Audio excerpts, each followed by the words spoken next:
Itinuturing naman ng isang think tank group sa bansa na malaki ang maitutulong ng isinusulong na 5-year Economic Development Plan. Yan ay para palakasin ang ugnayan ng Pilipinas at China sa larangan ng agrikultura at teknolohiya. Sa pamamagitan kasi nito, maaari nang hindi umangat ang Pilipinas ng bigas o umangkat ng Pilipinas ng bigas at mapagtaniman din ng palay kahit sa mga lugar na may mataas na alat ng tubig o nasa mga coastal area. Makibalita tayo kay Earl Lubrengas. Maituturing na malaking tulong ang isinusulong na China 5-year Economic and Technology Development Plan na layong palakasin ang ugnayan ng Pilipinas at China sa larangan ng agrikultura at teknolohiya. Ayon kay Herman Manuel, ang presidente ng Asian Century Philippines Strategic Studies Institute, malaking maitutulong sa bansa ang saltwater rice technology ng China, isang makabagong teknolohiyang nagbibigay daan para makapagtanim ng palay kahit sa mga lugar may mataas na alat ng tubig o nasa mga coastal area.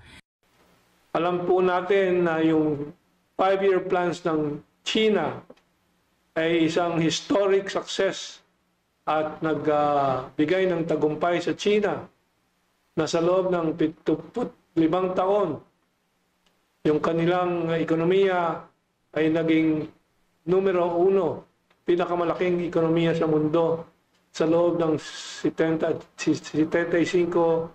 na taon. It took the West 500 years to reach industrialization and the level of wealth they have today. 500 years. At sa pamamaraan, through the means of colonization, exploitation, oppression, but China achieved what they have achieved and surpassed the Western economies today. Paliwanag ni Laurel, sa pamamagitan ng teknolohiyang ito ay posibleng mabawasan na rin ang pag-asa ng Pilipinas sa imported na bigas dahil magagamit ang libo-libong isla ng bansa sa pagtatanim. Layunin ng 5 taong plano na paigtingin ang economic cooperation, technology transfer at food security program sa pagitan ng dalawang bansa kasabay ng paglinang sa science-based agriculture at sustainable development. In the year 2024, China contributed 30% to global GDP.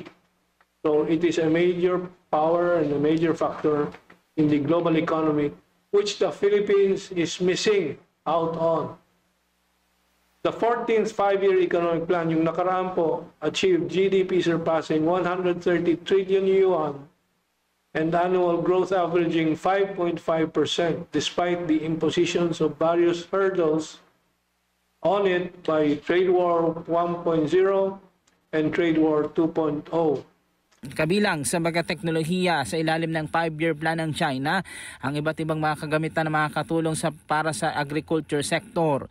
Dagdag pa ni Laurel, ito ay hakbang tungo sa mas matatag at independenteng ekonomiya ng Pilipinas na hindi lamang umaasa sa importasyon kundi nakatutok sa sariling kakayanan at inobasyon.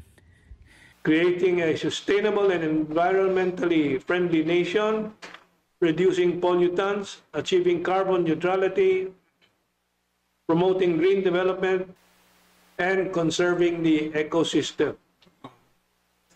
Food security through increasing grain output, promoting agricultural innovation and technology. These are among the goals of the 5-year plan. Earl Lubrengas para sa Mata ng Agila, matatag, matapang, matapat.